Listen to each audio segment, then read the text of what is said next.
السلام عليكم. السلام ورحمة الله وبركاته. اوعى البتاعة دي، مش عايز ازعاج. مش عايز ازعاج. سيب دي دلوقتي. عملت ايه في الموضوع اللي انت كنت رايح؟ نفضوني مصاريف العيال، نفضوني ورحت شركة المية عشان اجيب العداد، برضه نفضوني الاتنين. كده ما فيش اي فلوس في البيت خالص.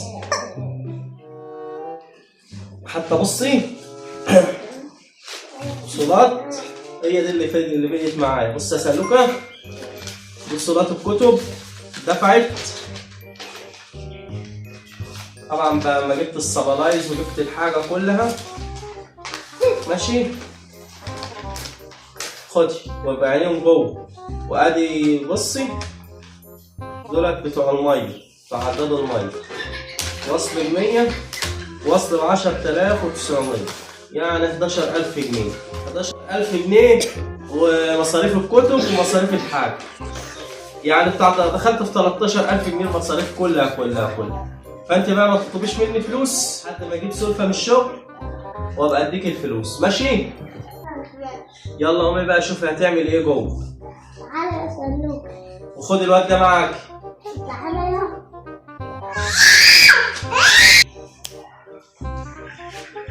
بابا، عايز المصروف. مفيش، نفضوني. روحي وان شاء الله بكره باذن الله ابقى اديك. يلا مع السلامه.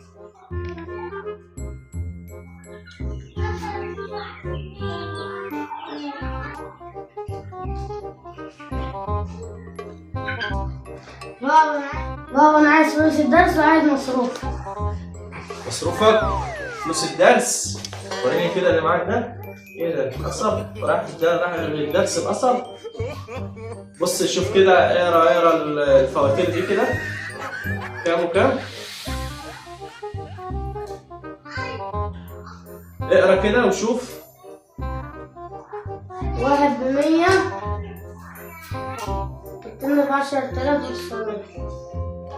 والاثنين مصاريف الكتب. 800 جنيه. طيب بعد ده كل المصاريف دي، مصاريف الكتب والسبلايز اللي جبتها لكم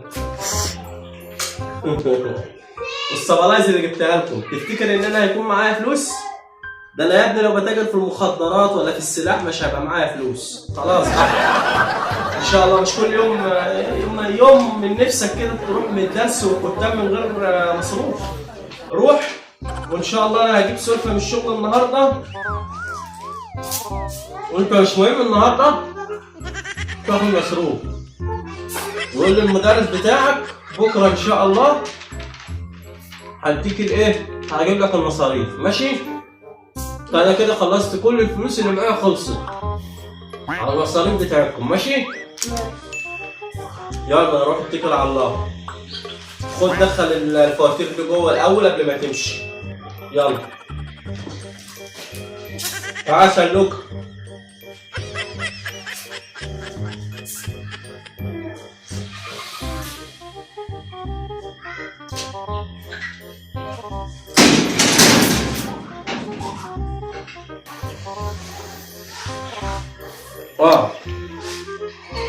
خد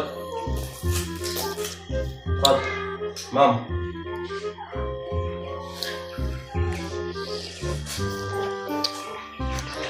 حلوة.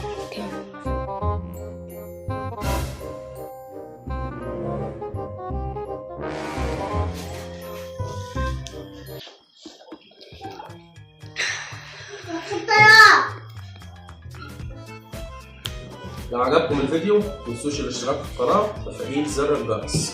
سلام. وريني.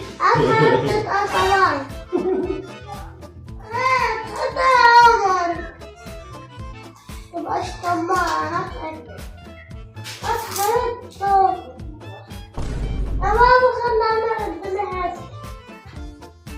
ماشي يا جنات، اختك في حتة يا عمرو.